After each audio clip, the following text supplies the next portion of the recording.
how to draw comics the Marvel way. Yes. So not only the book, which it starts out with the book, but then I got the video cassette. Ooh, wow. And, Wow. So even though it's about drawing comics, and of course what we're doing today is not exactly that, you're still posing the character and displaying them as dynamically and heroically as possible, which is what they're driving home as the Marvel way. Right. And so there's this one section where they're showing like a panel that John Buscema has drawn. And he's done it mediocre, how the competitors would do it. He's like, you see, it tells the story. It's okay, but it lacks drama and sheer excitement. And then Buscema chimes in, these panels are too vertical. They're too straight up and down, and they lack the power of a Marvel character. So I watch that so much that those things they're in my head. And so when we're in any review, that's how he talks during the review. With those voices. Yeah, in any review, voices. their voices are in that review. But I will say, like, when we're on set, when we're doing like a shoot, Bobby will get into the pose and say, this is how I wanted to stand. Yeah.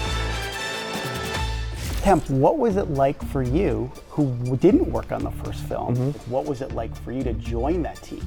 It was exciting, but it was also like everything that people loved, we loved it too, and we don't want to do any of that. One specific thing that I love so much about what we did do with our film, and it really goes back to comic books. In the first film, at the very end, Miguel O'Hara first shows up. And then of course, he's in our film. Miguel looks completely different. He does. Yeah. We don't explain it. When you read comic books and a new artist comes on, your characters just look different. Yeah. It's the hand of a new artist. Even Miles's world, which was our template, we rebuilt it from the ground up. It doesn't even look the same. It's our version of it. But that's what you love about, telling these stories and bringing on new creative voices. You want it to feel different. Yeah. And I think That's how you get the best comics, right? And Phil and Chris are fantastic at allowing that to happen.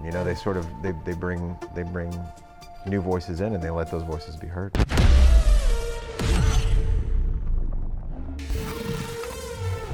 The story that we had to tell really did require this technology. We couldn't have told this story the way we told it 10 years ago. All those advances had to be made.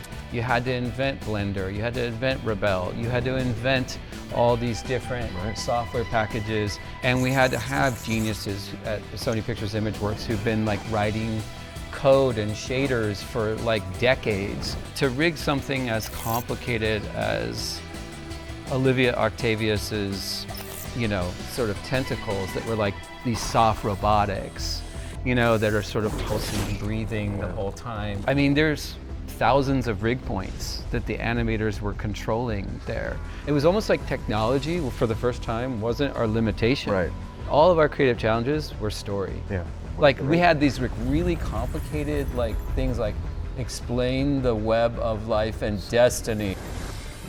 This is all of us, all of our lives woven together in a beautiful web of life and destiny. The Spider-Verse. Spider-Verse? Oh, that's stupid. It's called the Arachno-Humanoid Polymultiverse, which sounds stupid too, I guess. I started in games 24 years ago, and what you could do was incredibly limited. You were lucky if an animated character had fingers. If you look at that and then you kind of look at where we are now, I mean, just coming from Spider-Man 1 to Spider-Man 2, the leap is still pretty incredible. Like the speed with which we can move through the environment. The environment is ray traced, even if you're over the top of New York. These things are incredible works of art, and the fact that they run in real time and get lit with ray tracing and real time shadows, it's just ridiculously awesome. It's just stunning what people far more talented than me have enabled us to be able to play around with and just, make it the Marvel way or whatever. But I mean, without them, there's none of this. For me, I've spent at least, almost 5 years, I guess, thinking about Venom and the symbiotes and how to, depict them. I looked at the comics and I looked at all the various depictions of the symbiotes and Venom and even the tentacles, and I was pretty impressed because once you dig really deep into it, you'll see that the style and the way that all the artists have interpreted these characters and the materials is very different. Sometimes the tentacles are really fine and smooth and curvy, and other times they're very angular and they're very thick. And I think I've spent the last 8 months of productions just drawing tentacles. Tentacles animating, tentacles moving, tentacles wrapping around things. And we were doing that, I think, until the day we shipped. We were still working on tentacles. And then she's got me going, is it done yet? Yeah. Is it gonna look, it's gonna look good, right? It's gonna look good. And she's like, just shut up. Yeah. What I hope everyone noticed after the game out is how many people love your version of Venom. It's also one of the reasons why I was so petrified to get the character right. That's why we cast the voice of Venom last, because I was like, this is too much pressure. I remember working with one of our dialogue managers, and I was like, just what if it was like someone like Tony Todd, like a Tony Todd voice, not thinking we would ever get Tony. And then Patrick, our dialogue manager, goes to a couple weeks later, goes, "You're not going to believe this, but I have a audition recording from Tony," and he said 2 lines. I'm like, just give him the job. Yes, we will. Like, Chills. Oh yeah, Total this is chills. great. We didn't have Venom in our movies, so there were no creative challenges. Hi, yes, this is me, Peter Parker. I haven't told you guys the story, but I remember. So I'm working one night, and I get a phone call. And it's from Yuri Lowenthal, who plays Peter Parker, and he goes, "I gotta tell you, I just recorded lines for the movie." I could just sense the smile he had on his face, that he got to be part of it. Are you talking to me? As we're getting closer and closer to your movie's premiere, and different posters were coming out, and when we would all see our Spider-Man with the white spider, we would instantly take a picture, share it with each other, and we'd say, "We exist!" That's amazing. We created something that is being added to the toy chest, and you embraced it.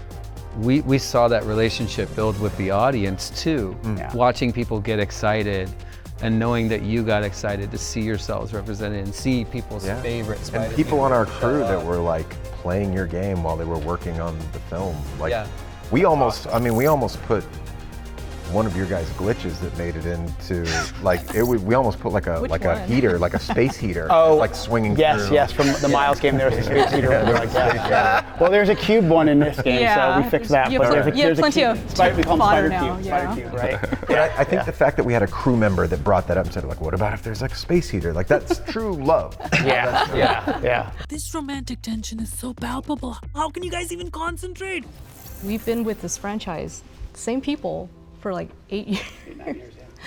living this, and I feel like that's pretty unusual, in media or any great franchise, to have the same people.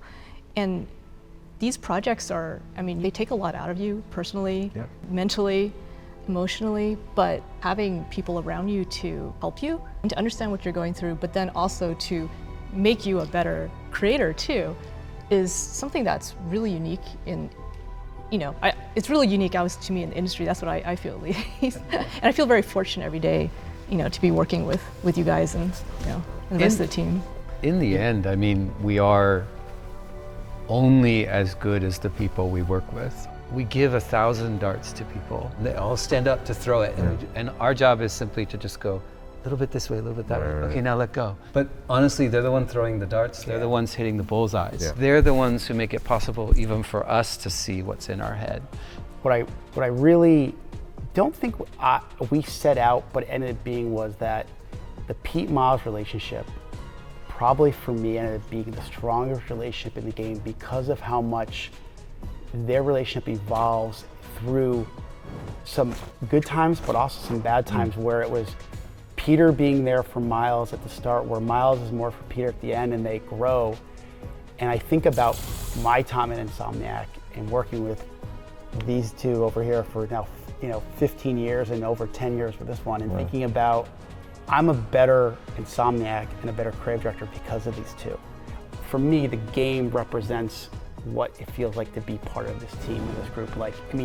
I spend as much time with them as I do my real family. They are my family. Yeah. I would stand in front of a bus for them, and I love how they've made a little kid's dreams come true. Beautiful.